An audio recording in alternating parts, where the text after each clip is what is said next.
You guys, I'm just realizing I have a new disease. Like somehow over the course of this conversation, I'm coining this term. I think I have acute Zoom poisoning. What is that? Yes. I'm in a Zoom writer's room and like that's just Zoom all day long and I'm doing Zoom meetings, I'm Zoom podcasting. I have Zoom sickness. I have true Zoom poisoning of the mind. Yeah, I relate to that. I find Zoom extremely draining in a way that like regular conversations aren't. I feel like a writer's room must be really hard for that. Like it's surreal. So these are all complete strangers who we were just supposed to jump in and like form banter and like connections with, and it's so hard to do that when you can't like break off and have a side conversation with somebody. Right. All on this grid and it's all people's torsos. Like I didn't see people's legs. I still haven't seen a lot of the people in the rooms. Like it is bizarre. Like I can't really tell how tall people are. Yes. I find that to be really disturbing.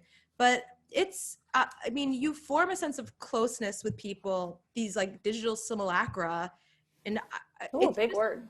Yeah, it's really it's changing my conceptions of like what friendship and what human contact is. But that's such a good point about how you can't break off and have a side thing. Like I was in some group thing and it's such a different, it's like being at a party and everyone just staring at each other. And like if two people want to talk, then everyone stares at them while they talk.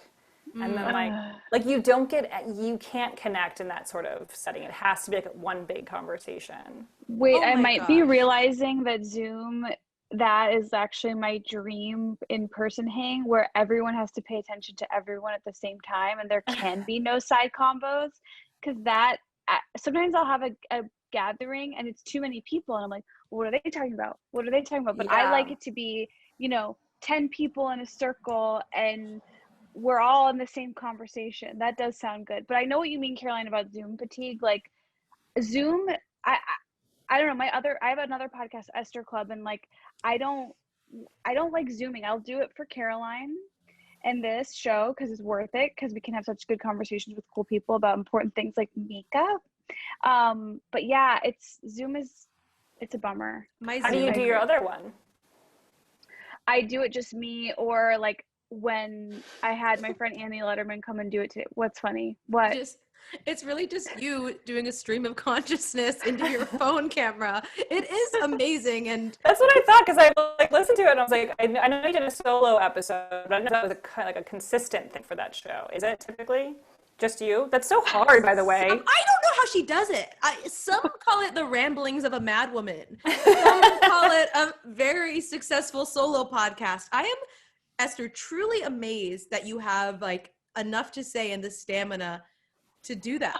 I'm not being facetious. Like the stamina. Do you plan what you're going to talk about at all, or is it just fully like one thing to the next? Well, it's about 98% announcements.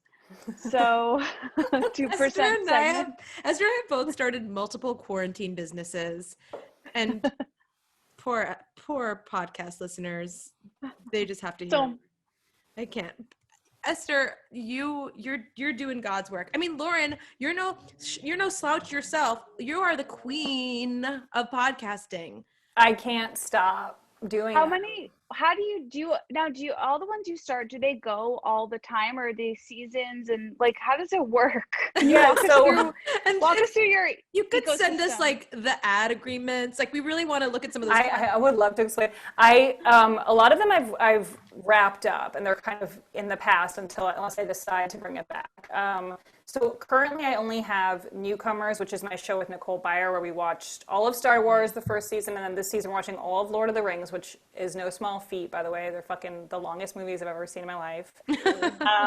And I have a Patreon where I kind of just do whatever I want from week to week. So I do like watch-alongs or like improv or conversations, whatever. And that's been really fun. I started that like in November, so I was really glad I had that once this whole lockdown happened, because I knew how to do all this podcasting stuff from home. So it's been really an easy transition into doing these on Zoom. But yeah, I mean, I had like Raised by TV with John Gabris. We would do that as like seasons. We'd kind of sign contracts that were for like a certain number of episodes, and then we would complete that. And then, there's a whole thing with the way Stitcher Premium works, which I don't need to bore you with, but it kind of explains why a lot of these podcasts at Earwolf like function in a certain way, which is that you sign a contract with Stitcher, and so people have to like pay for the subscription to listen, or they can wait like 6 months and then it'll start being released for free week by week. And so then it kind of feels like it's always ongoing because you're promoting it like all the time, even though you're promoting an episode from like 6 months ago, which is kind of a little bit challenging, I think. But yeah, so I'll be coming back with Freedom, which is my show with Paul F. Tompkins and Scott Aukerman, and we'll be doing that soon, I think. But we're trying to figure out how to do it in this time, and because our show is really, like, we talk over each other and we're like really annoying to each other, and I do feel like being in person is really helpful for that. And so we're thinking about doing it with like really long wires in a backyard. I mean, We'll see. It's like Marconi. It's like back to the early days. It's like a can on a string. It's super weird. Yeah. I mean, I'm very much a COVID paranoid person. I have no interest in being close to anyone. So the only way I'm going to do that is if like I have my own microphone and I'm like more than 10 feet away from them. So we'll see. Really long wires, the future of podcasting. I love this. Your hustle that's is incredible. inspiring. We adore you on this show. If like the Glowing Up Vision Board has you front and center. Oh, that's very nice. It's a picture of Lauren and then a picture of the pad thai at Noodles and Company. Those are kind of like our guiding principles here.